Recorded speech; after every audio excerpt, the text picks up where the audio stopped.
COVID, I am going to have to ask y'all to wear your mask throughout the tour. Also, please do take pictures. Just no flash, no audio, no video recording, things like that. Second, the furniture is super old, so if y'all cannot touch, sit, lean on anything, that'd be great. And then if y'all have any open containers, if you can just leave them on this table right here. If it has a cap, just make sure the cap is closed. With that, let's head on inside the house. All right. I will follow the leader. Okay. Oh, wow. Oh, yeah. I know that was kind of like a little too old. That feels good to me. What are we doing over there? It looks like earrings, a jewelry box, I guess.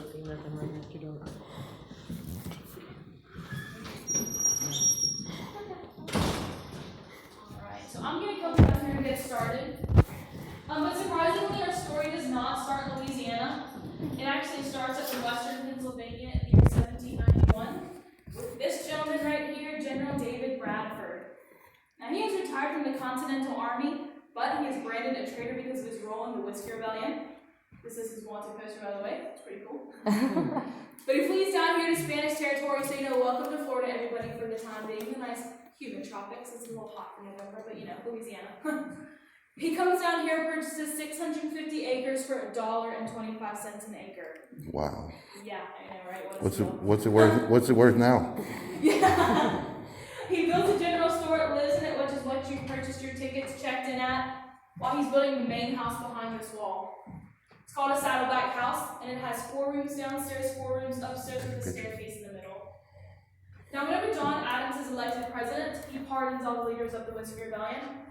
So in 1800, General David Bradford goes back up, sells his land, collects his family, and comes down here to live in a home.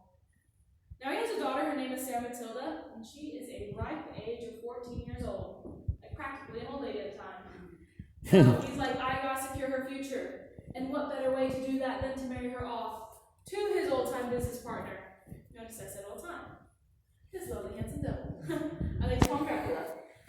Count Dracula. Yeah, right? He's actually Judge Clark Woodruff, and he is 38 years old. Wow. Marrying a 14-year-old? Just let that sink in.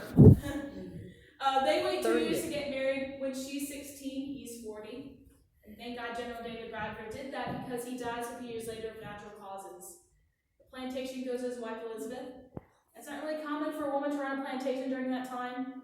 She really doesn't want to. It's a huge piece of land. So she sells it to Judge Clark Woodruff, and he does 2 things. He changes the crop from indigo to cotton, and then he increases the acreage from 650 acres to 2,000 acres. Wow. Yeah, it's massive. It stretches all the way down to the Mississippi River. So with that, he's getting a few more field slaves. He goes down to Bayou, which is a trading post at the time, purchases them. One day he's riding through the field surveying his land when he comes across this beautiful young woman. Her name is Chloe. He takes her into the home. She becomes a nanny to his 3 kids. She also becomes his mistress. That's it to all Sarah Matilda. There's a lot of tension in the home. They butt heads a lot of the time. Excuse me. So for Chloe to secure her spot in the house, she takes a liking into listening in on Judge Clark Woodruff's business meetings. But she is god awful at it. Gets caught like all the time. No gets a little slap on the wrist and he'll send her back to the kids, except for this one time. When the pocket sliding doors separating the ladies and the gentleman's parlor are shut, so Judge Clark Woodruff is conducting a business meeting in the gentleman's parlor. Chloe's kneeling down, she has her left ear pressed against the keyhole when all of a sudden, one of the men in the room decides to get up, opens the doors, and who to fall in but Chloe. Judge Clark Woodruff is furious. This is the final straw.